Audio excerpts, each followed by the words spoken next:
Hello mga igan, magandang araw. Nakabili nga pala ako ng isang rice cooker sa isang magbubuti. Nabili ko siya ng 30 pesos. Alamin natin kung anong problema nitong rice cooker nito. Tingnan nyo naman yung nabili ko, pagka dumi-dumi. May mga tae pa ng ipis, itlog.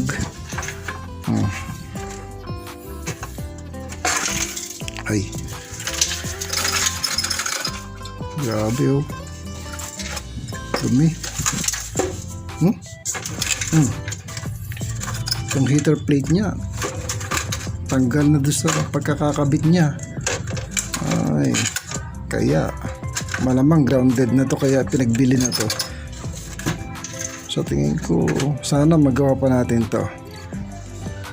Bubuksan ko na dito sa labas para maalis na yung mga dumi at sa loob na ako mag-aayos.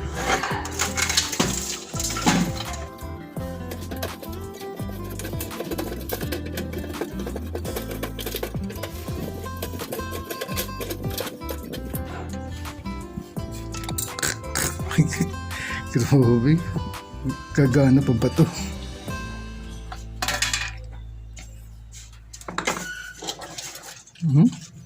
Kalakalawang na.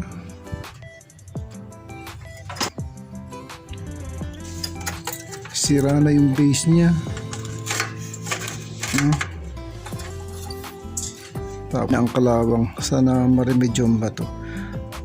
Challenge sa akin to. Putol pa ang mga wire.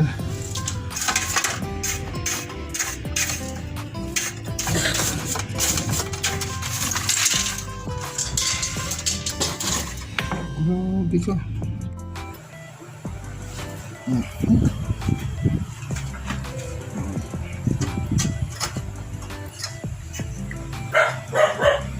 Grabe na kalawang nito.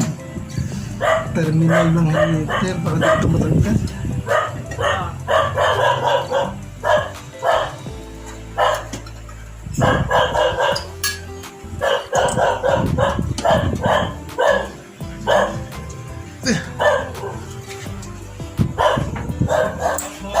Grabe. Ano?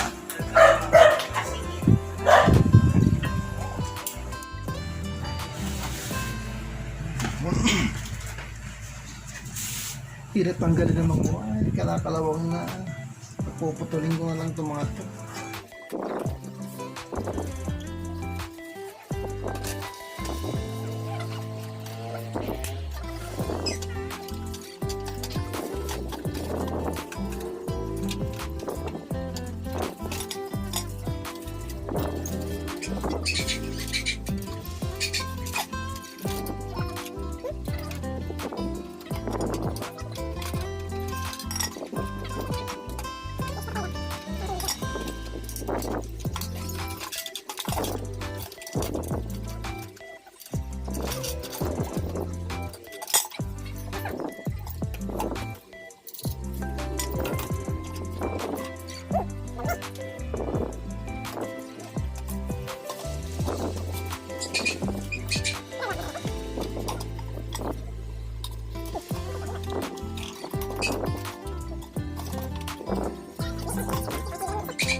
check natin resistance ng heater kung buo pa siya.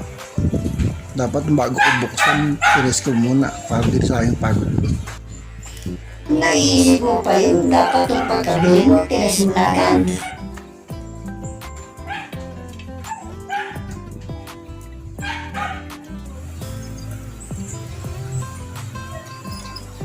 Grabe na kasi kalaw, kaya tuloy ang hina na ng connection niya. Yan. Buo pa.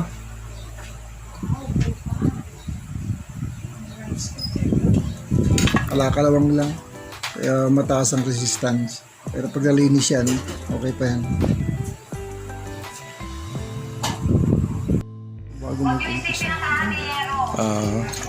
Gagamitan ko ng steel brush sa labas. Grabe ang kalawang oh. Para pagkabit natin. Okay. Tsaka ito, kasabay ko na sa paglinis. Lalo itong mga terminal na to.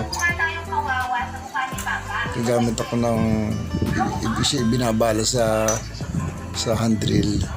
Sa electric drill pala.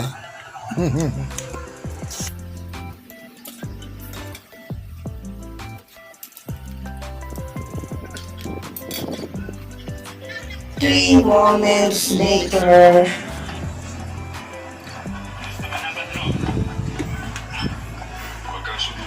Naalisan ko na siya ng kalawang at pinahiran ko ang langis. Makalawang pa rin tingnan pero okay na to. Yan. Tapos yung terminal ng hinter na dapat ay malinis na malinis para maganda ang contact. Kasi ang resistance ito ay napakababa. Kaya ito ay mataas ang wattage.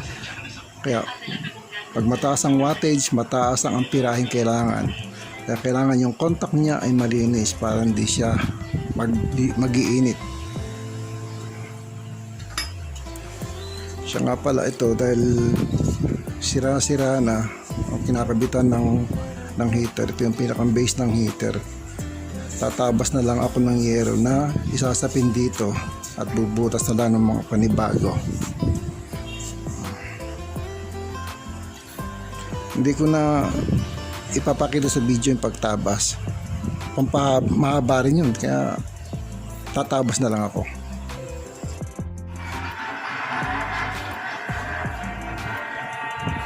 Mga ikanto gagamitin natin yero. Uunatin ko lang to. Okay na to. Tsaka tatabasin.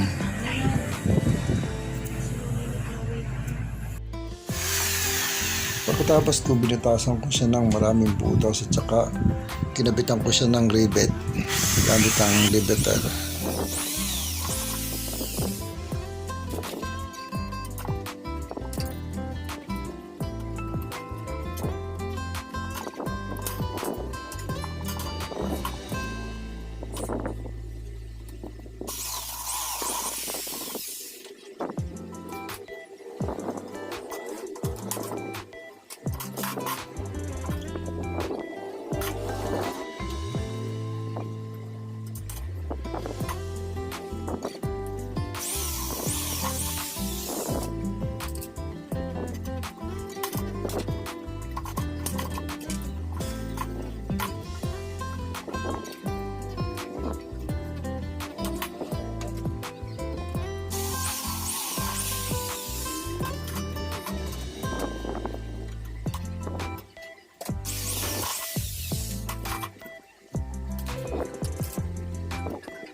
Okay na, ikakabit ko na ang heater. Few moments later.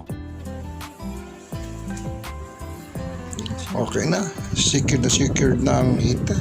Sa dami ba namang rivet niyan? Oh. Matatag pa. Oh. I-assemble ko na.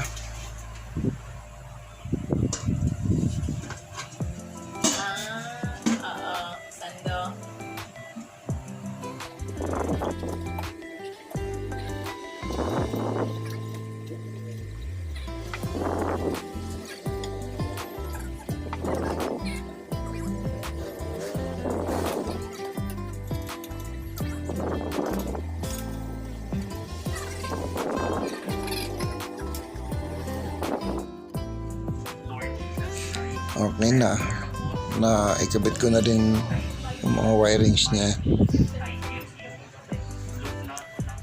At itetest na natin to, kaso may problema tong wire na gamit niya, may ngat-ngat ng taga, kaya hindi na natin to itetest sa kuryente.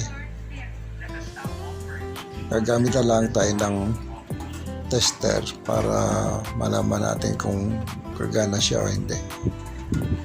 Wala kasi ako available na wire dito kaya tester na lang.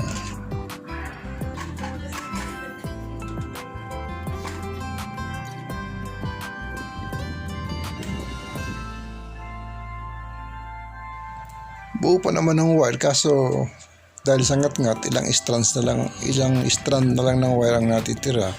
Kaya mas mabuti pa, tester na lang ating gagamitin. Kasi may posibilidad na yung ilang strand ng wire na yun ay bumigay. 750 watts pa naman tong heater na ito.